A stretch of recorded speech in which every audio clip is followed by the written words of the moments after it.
Dalam nama Bapa dan Putra dan Roh Kudus. Amin. Allah Bapa yang Maha Pengasih, kami kembali datang ke hadapan-Mu, bersyukur atas cinta-Mu yang berkelimpahan dan tiada berkesudahan.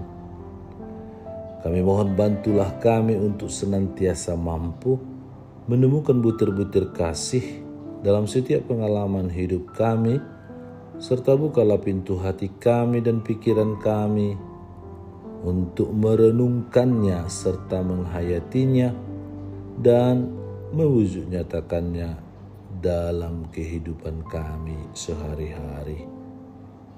Dengan pengantaraan Yesus Kristus Tuhan kami, yang hidup dan meraja kini dan sepanjang segala masa.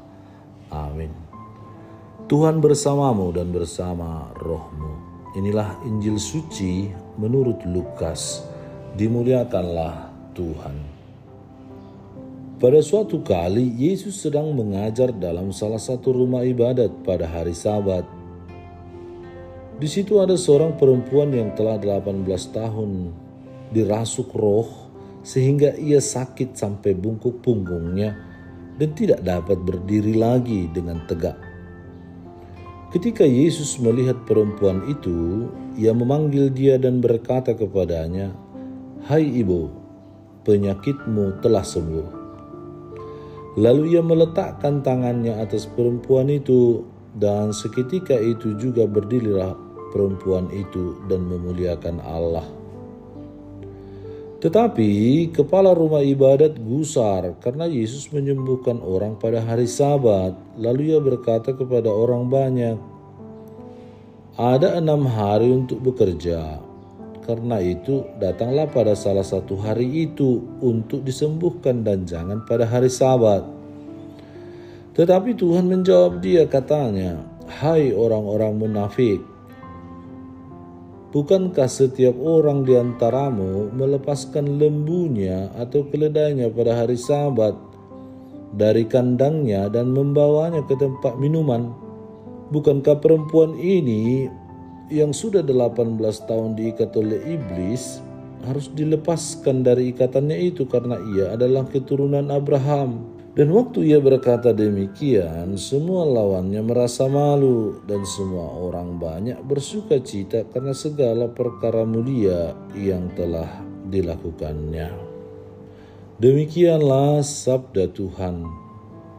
Terpujilah Kristus. Pada suatu ketika ada seorang pemuda yang sedang bersepeda mengelilingi kota. Ketika sedang berhenti di lampu merah, ia melihat seorang ibu yang meminta sedekah kepada para pengendara. Pemuda itu merasa kasihan karena ibu itu meminta-minta sambil menggendong anak bayinya. Ia sempat ragu untuk merogoh kantongnya dan memberikan sedekah kepada ibu itu.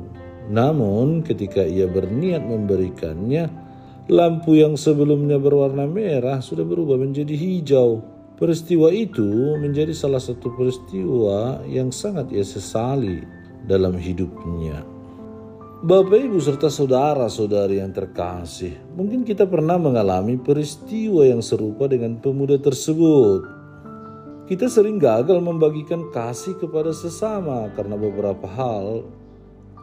Kita mungkin merasa malu untuk menawarkan bantuan kepada orang lain. Kita takut tawaran kita ditolak mentah-mentah oleh mereka. Atau kita mungkin terlalu sibuk untuk dapat dan memberikan waktu, perhatian, tenaga, materi kepada orang lain. Singkatnya, tak ada waktu, sibuk mengurus diri sendiri.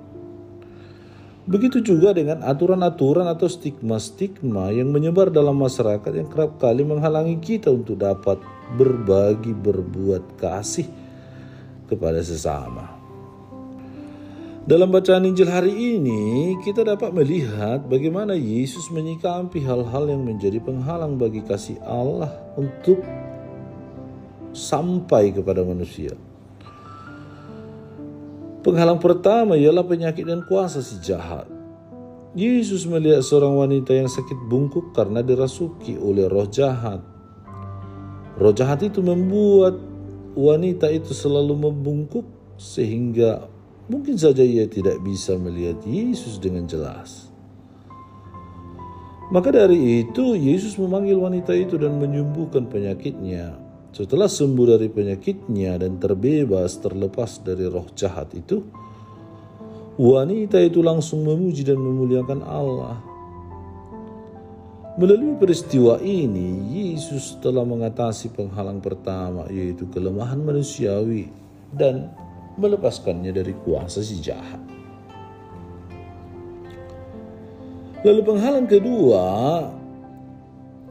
yang boleh kita katakan dilawan, dihancurkan oleh Yesus ialah kekakuan aturan dan paham yang keliru dalam masyarakat Yahudi. Kepala rumah ibadat adalah simbol dari kekakuan, aturan-aturan dan paham-paham sesat yang bisa menghalangi orang untuk dapat merasakan kasih Allah. Aturan dibuat bukan untuk menyelamatkan atau membebaskan, membahagiakan, tetapi justru mempersulit dan membawa manusia kepada kematian. Yesus menyadarkan mereka bahwa kekakuan aturan dapat menuntun mereka pada kemunafikan. Dengan kata lain, aturan yang kaku dan paham yang keliru membuat orang lupa akan pentingnya martabat dan nilai-nilai kemanusiaan. Jauh lebih penting daripada kepentingan pribadi. Mereka menentang penyembuhan pada hari Sabat, namun di sisi lain mereka memberi minum hewan ternak yang kehausan pada hari itu. Mereka melepaskannya dan menggembalakannya. Mereka lebih mementingkan hal lain yang boleh kita katakan binatang daripada manusia. Dan mereka membenarkan itu. Saudara dan saudari yang terkasih, kasih Allah tidak mengenal penghalang selain ketertutupan hati manusia itu sendiri. Sebesar apapun kasih itu, apabila manusia tetap menutup hati, maka kasih akan memantul begitu saja seperti kepala rumah ibadat. Penyakit, kelemahan, bahkan situasi sosial yang kaku dapat kita hancurkan, dapat kita benahi, kita perbaiki, kita ubah dengan kasih itu sendiri.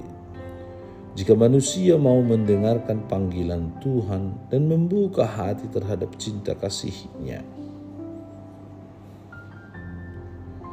Maka dari itu tidak ada lagi penghalang bagi kasih Allah apabila manusia mau membuka hati untuk saling memberi dan menerima satu sama lain. Keterbukaan hati adalah jalan utama untuk menerima maupun membagikan kasih Allah kepada sesama. Kedosaan dan kelemahan kita bukan menjadi penghalang, tetapi apabila kita menutup hati terhadap Allah dan sesama, maka kita tidak akan pernah disembuhkan. Semoga Bapa yang baik, kami bersyukur karena Putra-Mu hadir ke dunia untuk menyentuh segala penyakit dan kelemahan kami. Semoga sentuhan kasih-Mu itu memampukan kami untuk membuka hati terhadap kekurangan dan kelemahan orang lain, sehingga kasih-Mu menjadi semakin nyata bagi manusia dengan pengantaraan Kristus Tuhan kami. Amin. Tuhan bersamamu dan bersama rohmu. Semoga Allah yang Maha Kuasa memberkati saudara-saudari, Bapa, Putra, dan Roh Kudus. Amin. Amin. Tuhan bersamamu dan bersama rohmu. Semoga saudara sekalian dilindungi, dibimbing, dan diberkati oleh Allah yang Maha Kuasa, Bapa dan Putra, dan Roh Kudus. Amin.